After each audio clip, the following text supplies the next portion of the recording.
Namanya Talabah, orangnya sangat rajin solat berjemaah di masjid, cuma setiap kali dia habis solat, dia terus bangun dari tempat solat dan terburu-buru pulang ke rumah. Inilah yang buat Nabi tertanda tanya kenapa cepat sangat Talabah ni bangun dan terus balik ke rumah. Zikir, wirid dan doa lepas solat pun tak sempat baca. Suatu hari Nabi SAW tegur Talabah, "Wahai Talabah, kenapa engkau melakukan perbuatan orang-orang munafik?" Talabah menjawab, "Isteriku sedang menunggu aku di rumah, ya Rasulullah. Kami pakai baju yang sama untuk solat. Kami hanya ada sehelai pakaian ini saja. Kalau aku lambat balik dari solat, maka aku bimbang isteriku tak dapat solat. Kami hanya memiliki sehelai kain ini saja untuk dipakai secara bergantian. Ketika aku solat, isteriku akan bersembunyi hingga aku pulang dari masjid." Talabah menjelaskan dengan sejujurnya, Rasulullah SAW sangat terkesan dengan Talabah lalu memberi izin pulang. Selang beberapa hari, Talabah menemui Rasulullah SAW untuk minta doa agar diberi harta oleh Allah. Rasulullah SAW menjawab, "Celaka kamu hai Talabah, sedikit harta kamu bersyukur itu lebih baik daripada banyak tapi tidak sanggup kamu bersyukur." Talabah rasa tak puas hati, dia datang lagi jumpa Nabi agar didoakannya menjadi kaya. Nabi tetap tidak mendoakan dia, tapi setelah didesak berkali-kali oleh Talabah untuk mendoakannya menjadi kaya, akhirnya Nabi pun akur. Baginda mendoakan Talabah, "Ya Allah, berikan harta kepada Talabah." Kemudian Nabi sedekahkan Talabah seekor kambing. Kambing itu semakin berkembang beranak pinak sampaikan kambing-kambing Talabah tu penuh satu kota Madinah. Jadi sempit dengan kambing-kambingnya, lalu Talabah berpindah dari kota ke sebuah lembah di Madinah.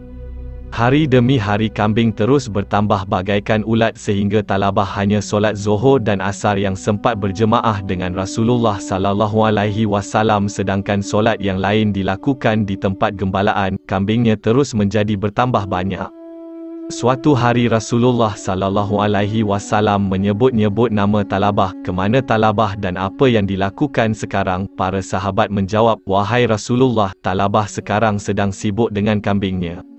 Nabi SAW amat marah. Masa inilah turunnya ayat dari Al-Quran berkenaan zakat. Rasulullah SAW mengutus seorang dari Bani Salim dan satu orang Bani Juhainah untuk mengambil zakat dari Talabah, namun Talabah enggan membayar zakat.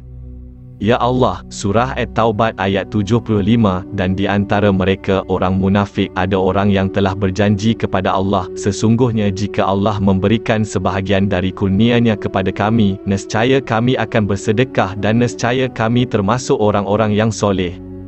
Lepas Talabah sedar atas kesalahan yang dilakukan, kambing yang dikenakan zakat kepadanya dihantar kepada Nabi, tapi Nabi tak terima. Nabi SAW pesan, "Allah telah melarang aku menerima zakat darimu. Ini amalanmu. Aku telah memerintah kamu tetapi tidak engkau taati."